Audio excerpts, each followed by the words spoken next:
Because we are live. We're live. It says live on Facebook. Hello, world. I'm going to check your Facebook. I thought you were saying hi to me. I'm like, hello, Adelle King. Hello, Meakim world. Hello, friend. I miss you. Since, look, we're live. Okay. Oh, how fantastic. Okay, well then we better make it good. No pressure. All right, I'm going to click on here so if people comment or say something or join us, then we can see. Excellent. I don't know what you mean, but okay. You're saying on the Facebook. On the Facebook. So if somebody is on with us, it says 3 people. You know, you're the millennial. I think you should be in charge of that. Well, I am. That's what I was saying. An exennial or some sort of annual of some sort of. I wonder who would like to have fun with us on Facebook Live. I don't know, but since I'm not very good at going back and forth between the things, you're going to just tell me who wants to have fun with us. I'm going to use my millennial skills. That seems like it should be one word, like Literally. Oh, it's your skillennials. Musclennials. I just like skillennials. I thought that was super clever. I was adding the my part in. Oh, okay. Well, you can. Not like muscle. A millennial would add their part in. Musclennials.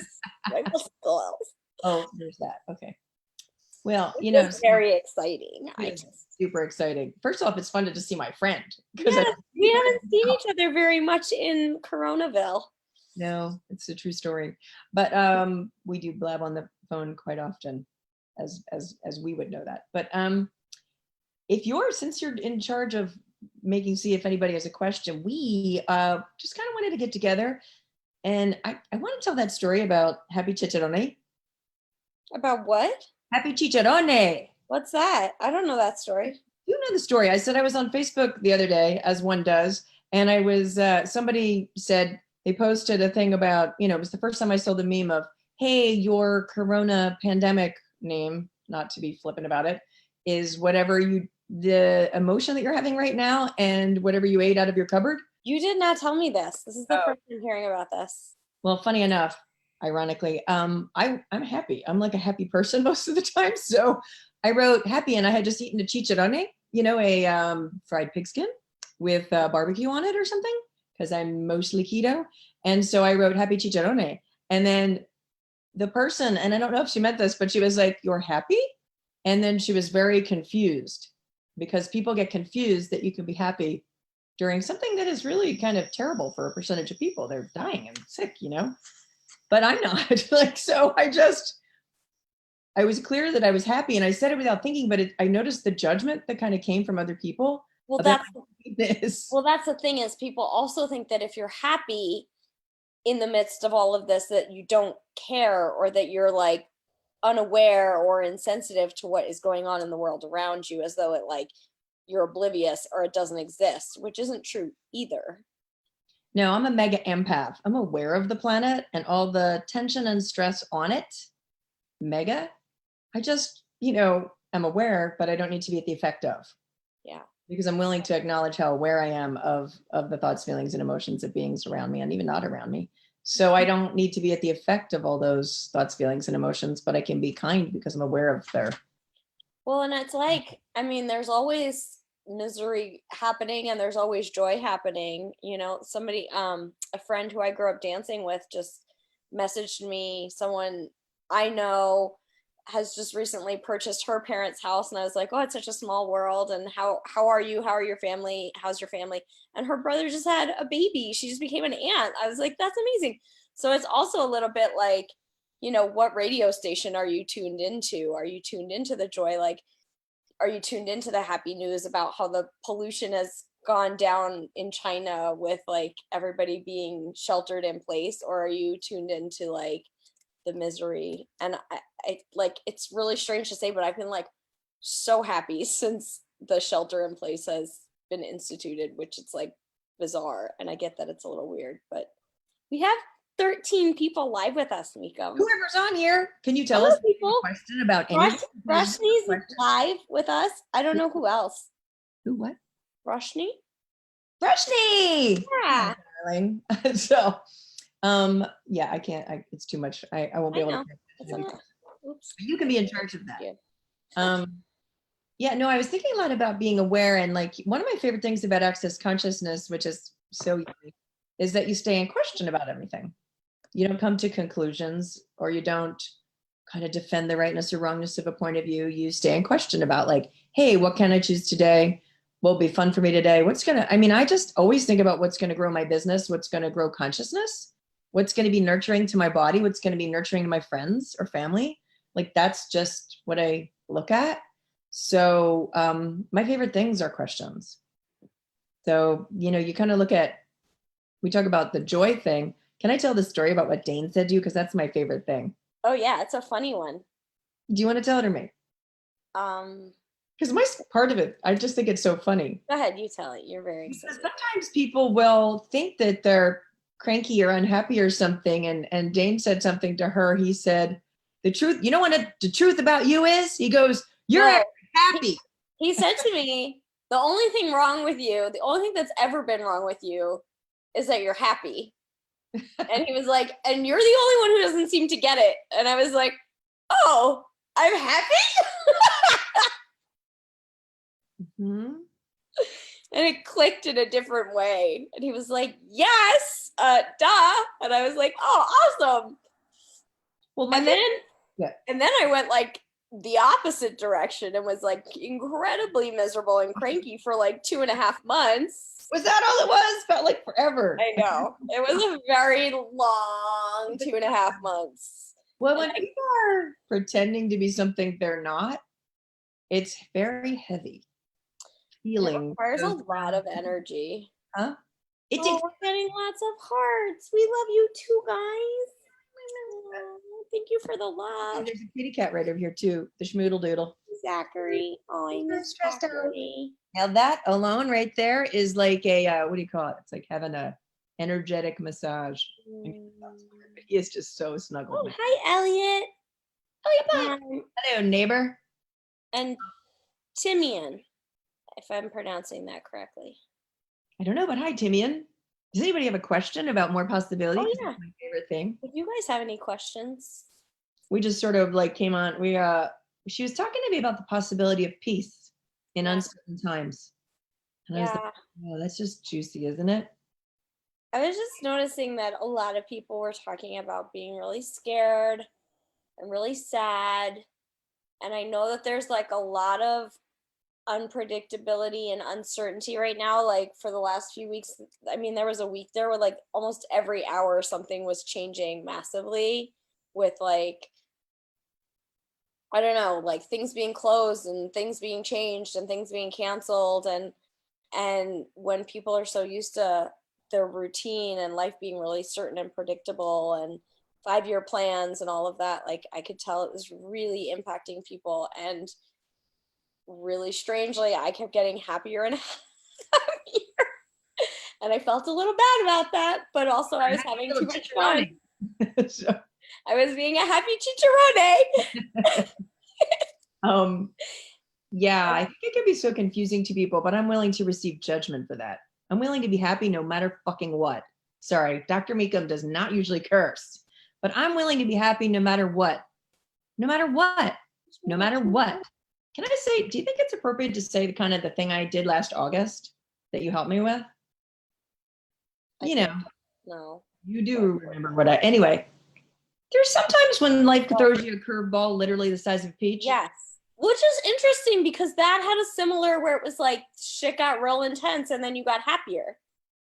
Yes. Well, I'd have been asking for myself to choose more consciousness actually, because there's so much space when you're actually present to what your choices are and present to what you're being. I totally think you can talk about it because I know that you've talked about it before. Not really. I don't think I've ever said it on Facebook or anything. I had a little bit of a lump in my breast for a long time that was very stable. And then it turned the size of a peach over a 2-week period. I needed to have surgery. So there was like a thing where they were saying, we think this is cancer, or this other thing where you're going to need a mastectomy. I didn't really weirdly even cry. I mean, maybe like a little. I just more was like, what is required? What do I need to do? How do I change it? What does my body require? Who can help me with this? Like, how's this? You didn't cry. I don't know that I cried much. Did I? You cried. Apparently I cried. You may have completely forgotten because it doesn't matter anymore. It doesn't matter anymore. But the point of the book There was a little bit of crying. The moral of the story was there was like about a 10-year period where we were watching that thing, and I always had this sense that I couldn't make plans. I couldn't make plans because I never knew, and especially when they said you might need a mastectomy, and if it's cancer, you'll need blah blah blah. And not to make less of anybody that's having that right now, but I just kind of went, what do I want to do? What is it? And it turned out not to be cancer. And there was like a way where the day I did cry like bloody, bleh, the day that they said it wasn't cancer and I didn't need a mastectomy, I cried like a baby and I went, I can make plans. Now I can make plans and then have them change because there's a pandemic, but I freaking get to be here. But it's interesting because that was the same thing that I was having a really hard time with in January and February was I kept looking at making choices and I was like, I can't make plans. Like it was really, really hard for me to make any choices about what was next or what I was doing. Well, here's the thing is like, some of us are aware of things before they happen, like some of us, right? And so she kept saying, like, we do access consciousness, which is where what lightens you up when you speak about it or think about it is what's actually true for you. And what makes you feel heavy, like someone could say, I'm a piece of crap. Like that's heavy, right? Or I can't have this, or my life is this, or I'm this terrible this. It's all just heavy. What else is possible? What would you like to choose? What would actually work for you? Will lighten anybody up. If they're being bluntly honest with themselves about what they can choose from, the palette that they can choose from, which is pretty much infinite. But yeah, every time she went to make a choice, I was like, can't you just tell that's heavy? Can't you just tell that's heavy? And I could, but I couldn't. There was like one thing that I came up with that I was like, well, that's light. And I chose it. And then that didn't end up happening anyway, because Coronaville. So Timian said, I get these days so much how we're really called to step up and be leaders in our lives. Yes. We would like our lives to be or have our life created for us. And he said, also, I think it's Timian. Timian also said, don't feel bad for being happy and smiley. I don't really. Excellent It's news. not so much that I feel bad. It's more just like, I wish I could give everyone the tools and the possibility of having this level of happiness and this level of peace with everything that's going on for them. And when someone is in that space of distress, you can't always be like, but here, be happy. So but you can wait for a crack into when they're like have a little bit of a something possible or open, they're open to something and you go, I wonder what else is possible. I do this with my patients all the time because they'll be telling me why something can't change. And I go, I don't know. I wonder what else is possible, which is like an access trademark phrase. And I'll say it because I do wonder what is actually possible for them and their body and their healing. And they'll go, wow, I don't know. I wonder what else is possible. Because they went out of conclusion and story and limit and lie into actually, oh God, what else is possible for my life? Well, and it's also how we be the leaders is by actually choosing to be happy even when everyone else is freaking out and like being that space of peace and then people can be like, hey, I noticed you're not freaking out. What are you doing different? Or like, what are you aware of? Or like, what's going on there? How do I have more of that rather than the freak out? And it actually, and it's funny, like, because so many of my team and my practice were freaking out. And I get, however, I could have been a more amazing leader in those moments for them. And I will choose that next time. You know what I mean? So like, it really showed me a lot of possibility even there. And my team is just so impressive and incredible all the time. Yeah. They get like, I'm watching this shape them into beings that are even more amazing. So what if this is just, what do they say? Diamonds are not created. They require, what is that? Pressure. What? Diamonds are created under pressure. Under pressure. Possibility. Anyway, so the tools of access consciousness made it so I could be aware of all this and not actually reacting to it and take the steps my business needed so that when everything's going crazy and dropping before it like recession wise comes back up into a burst, that I'm ready for the burst. I'm already bursting. Creating a new website. I mean, I wake up every day and I'm like, oh, I have time to work on the website. I'm designing a new booklet. We're doing new videos, all the things, Yeah, I'm surrounded. I'm surrounded by people who are like, cool, like now what can we create? What can we like contribute? What's available now? Like, what can we plan for moving forward? Like what can we shift? What can, just so many projects and things that they're like excited about and that we're all like working on and My contributing. favorite thing though, Adele knows this. I love like those quiet times. I love like there's like a lull at one point in the summer when things get a little like quiet when a lot of people are away. And then I like to create things then. And then around the Christmas time, it gets a little like quiet right in those 2 weeks because I don't have kids, so and then it's like, oh my God, I can create all this stuff and get caught up on everything and like, I don't know, KonMari my house, KonMari my life, create more. But can I say the thing that you said to me today that's like one of my favorite things I ever heard that gave me tingles? Yes. Adele and I started writing books like 4 years ago, and we wrote the first draft of 5 books, and then we were like, oh, those aren't the That books we want really to write. 4 years ago. Sorry, I didn't I mean want to. to say it's about 3 or 4 years ago, yeah. And I have all the titles and everything, and I've been saying like I have all the domains and everything for the books we want to write. And she's a great writer, and I'm kind of an idea person, and we really collaborate well together with that stuff. And today, I ask her all the time, "Hey, is it time to write the books? Hey, is it time to write the books?" And guess what she said to me today? I'm finally ready to write the books. So I'm like, OMG. So like Well, when I mean, like it's when life part of gives you lemon, write a book. So part of what I've been getting from this, like, because there was this like week of panic and change and craziness, and then once they instituted the shelter in place, it got so quiet. Like energetically, it was like whoosh, like Christmas, right? Where it's just like quiet, or like that first snowfall when everybody's like yep. home and in. I mean, we don't really have that snowfall in San Francisco, but on the East Coast, there's for sure those days where it's so quiet with the snow, and it was like that, and it was just so beautiful and so peaceful. And so yeah, like there's been a ton that's like shown up for me in terms of like what would I actually like to create, or like what's actually true for me.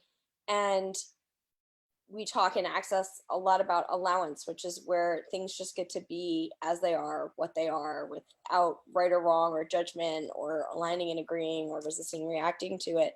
And that was part of like the getting to like where I was like, oh, I'm ready to write the books now. Like, and seeing all the celebrities that are just like doing their thing, like whatever, like being who they are. And I just kind of kept hearing, like when you just keep hearing the same message from different places, like when it's like just what you need to hear. And it was like everything may or may not have been said before, but it's like how you have to say it or what you actually have to say that makes a difference. We're different people. You Yeah. and I are completely different people than any single other person on the planet, just like everyone else that might be watching this now or in the Ricky future. Berry's watching. Berry, hi, sweetie. Are my eyes sparkling? So, I have sparkles. I don't know if you can see them, but oh, I meant like inside. But wait, what was I gonna? Oh, God. Oh, but like every one of us is different. a few weeks ago, somehow I got that. I've always heard people in Access say, you're a different person than anybody else because you are a different person with a different everything about you that has never existed before. You have different choices than any other person on the planet. And if you would actually acknowledge the difference that you actually are, the difference that you be, and be the difference that you be, you can choose anything and create anything and invite people to something greater. I just love when people are being themselves. Are you going to tell me something else Vicky said? Well, she said, so good to hear you two live.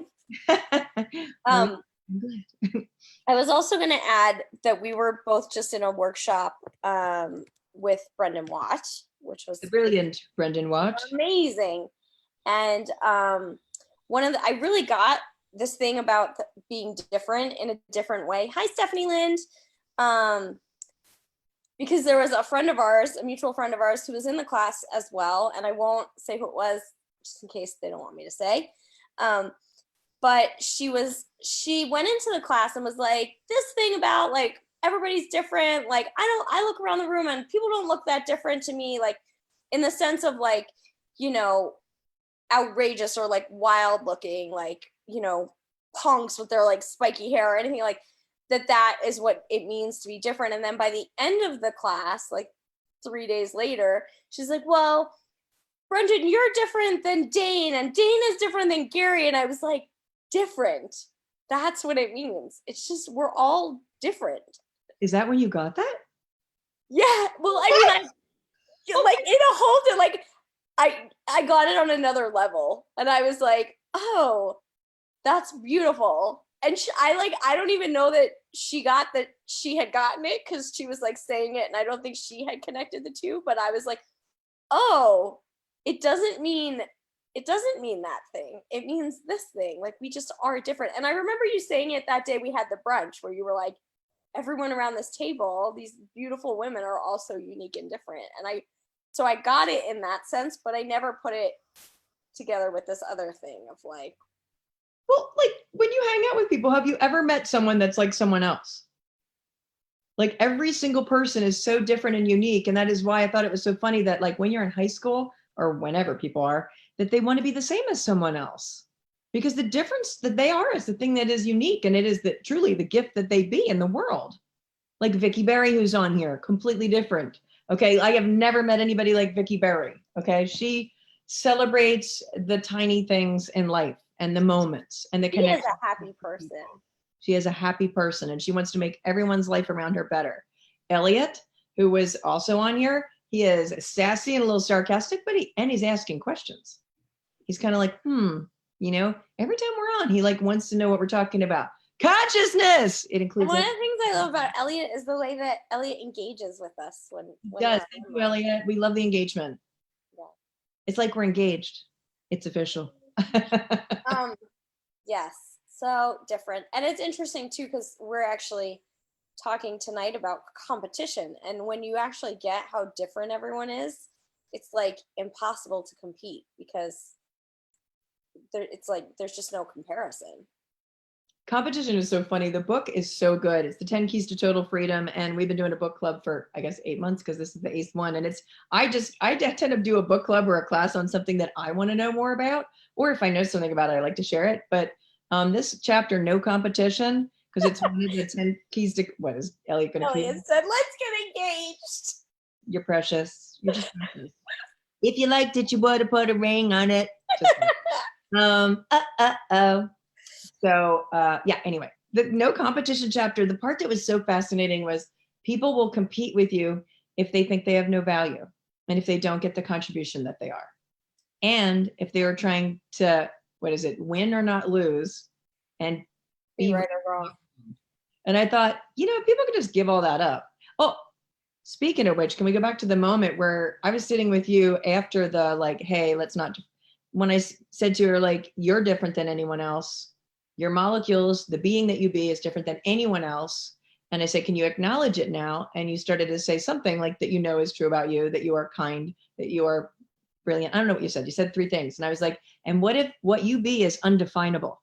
Well, yeah, you were like, what if that's like a drop in the bucket that doesn't begin to like describe it? Because I was still like, that was still me trying to like figure out who I was compared to other people. About you, as opposed to that you're fucking just, your energetics are magical, man. And all of that was really based on what other people had told me about me too. It wasn't like me actually having a sense of like, this is who I am, and that's totally like. And like, so even those points of view, it's like, I don't know about you, I'm kind most of the time, and sometimes I'm not. Well, if you're an infinite being, you can be anything at any moment, and it's all okay. If someone was trying to kill you, I promise I wouldn't be kind. I would kill them. So would be kind to me. That is a true story. Yes. And I mean, I'm a lover, not a fighter. Not from their perspective if you were killing them. I mean, I think the point was the joy of being undefinable and unconfinable. Yeah. To not really define yourself as anything anymore. Yeah. To not define your body as anything anymore, which I'm doing. And that's also the freedom to choose. So when everyone's going crazy, you don't have to go with them. I could be happy chicharrone. Happy chicharrones! Create, prepare for the burst.